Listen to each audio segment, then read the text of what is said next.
Good morning. So today, uh, well, it happened yesterday, actually, while I was sitting in um, the silent space of the early morning with a few early bird soul callers.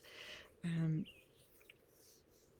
I started to get all wiggly, and um, I didn't feel like meditating yesterday for an hour, but I wanted to sit in that silent contemplative, meditative space with you.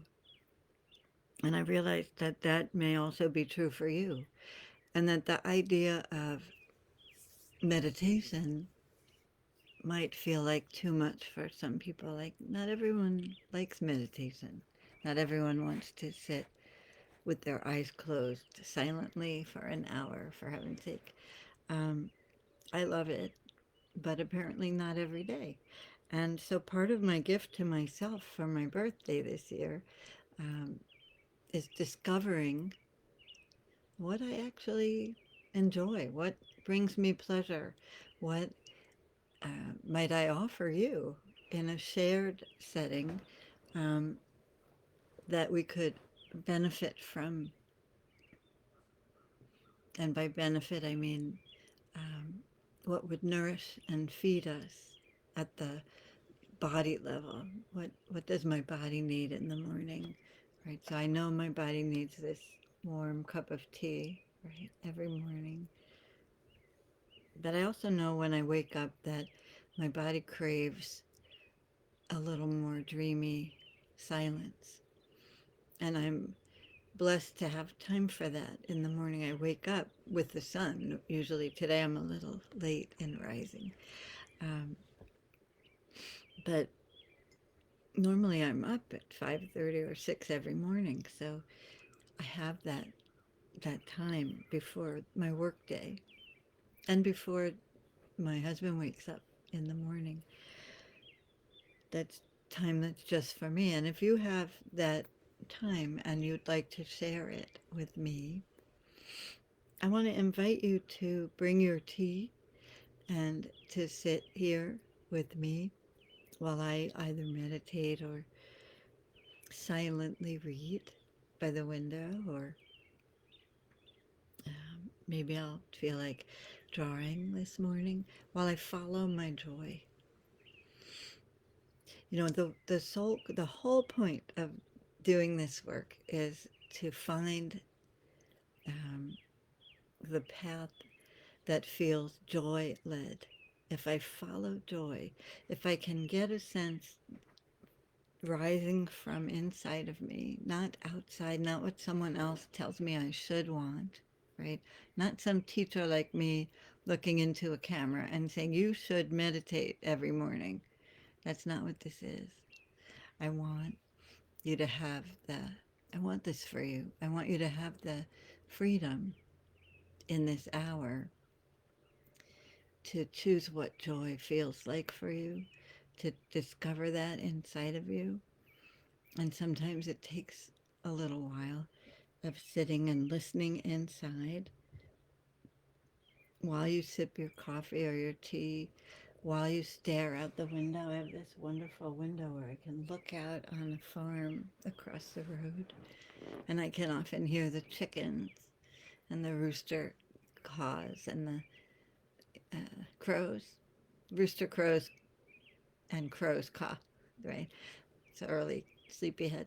Um, but I can also sometimes hear the cows mooing and the cars going softly by.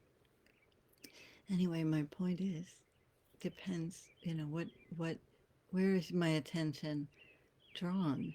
What lights me up this morning? What am I curious about?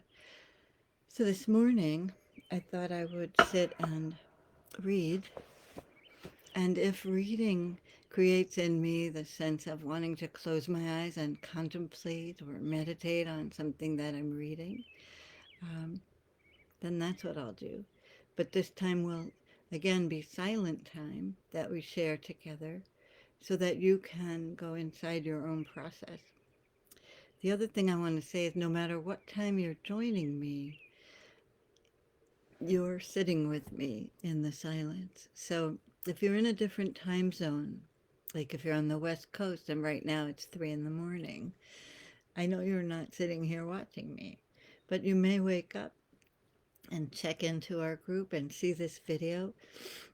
And I want you to know that you can sit in the silence of your morning with me, and we're still together in shared silence.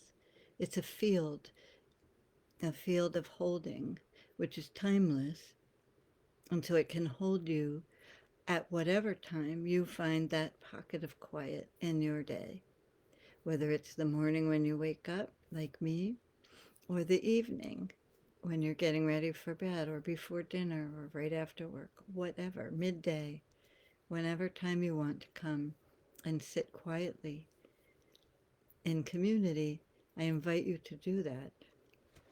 The book I'm reading right now is The Heroine's Journey.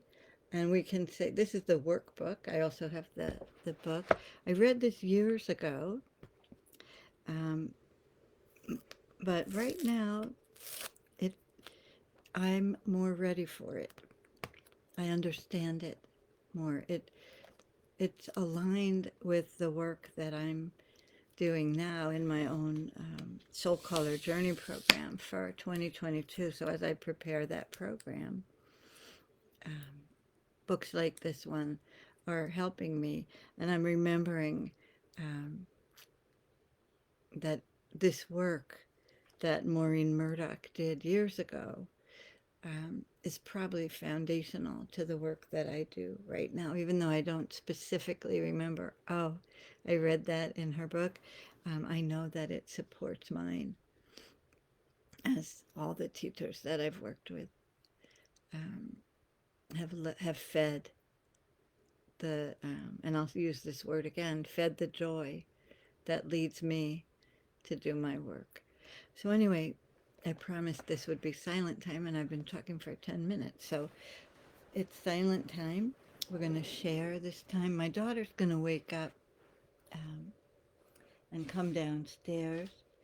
And so I may end a little today uh, before an hour. But um, each day until August 10th, and then probably beyond, I'm going to be meeting you here for an hour of silent presence together. Shared silence in the morning, I'm calling it today. And if it works for you and it works for me, we'll keep doing it, okay? So I'm sitting here on the sofa under my blanket because it's chilly, and I have my long sleeve sweater on. And I'm going to settle in and read this book, take some notes, and I'll be here until my daughter comes down for breakfast with you in silence. Welcome to the shared silence.